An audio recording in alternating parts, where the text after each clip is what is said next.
You think you know Islam because you heard it from scholars?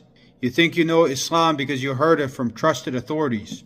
Well, who made those authorities trusted? Are they trusted because they deserve to be trusted or because they are authorities? Who is teaching you about Islam? You need to consider who is writing your books and training and teaching your teachers. Watch this video. And it's not about history. It's about education. And how do we educate? Indonesia has 350 million Muslims living in the country. How do we change their textbooks?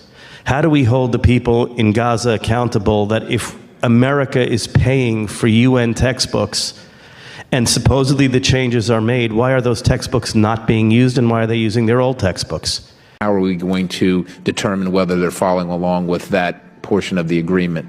Well, one of the outcomes of the President's Summit in Riyadh was the creation of the Center to counter extreme Muslim messaging with Saudi Arabia. This center now exists. It was inaugurated while we were there.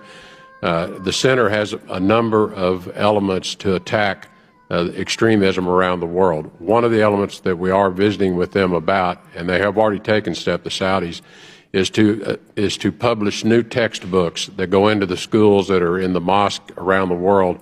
These textbooks are to replace textbooks that are out there today that do advocate extreme Wahhabism viewpoints around the justification for violence. We've asked that they not just publish the new textbooks, we've asked that they retrieve the existing textbooks so we get those back. That's just one example. This center is going to have a very broad range from social media to broadcast to how young imams are trained in the theological centers. So who is going to be writing Indonesia's religious textbook or textbooks in general?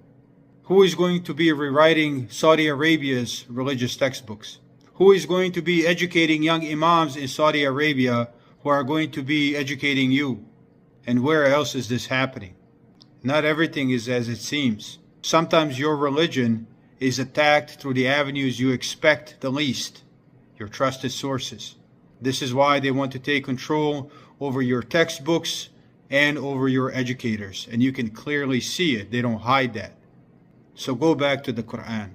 That is the one book they will not be able to rewrite. Have some faith in it. Have some faith that you will find Islam in it.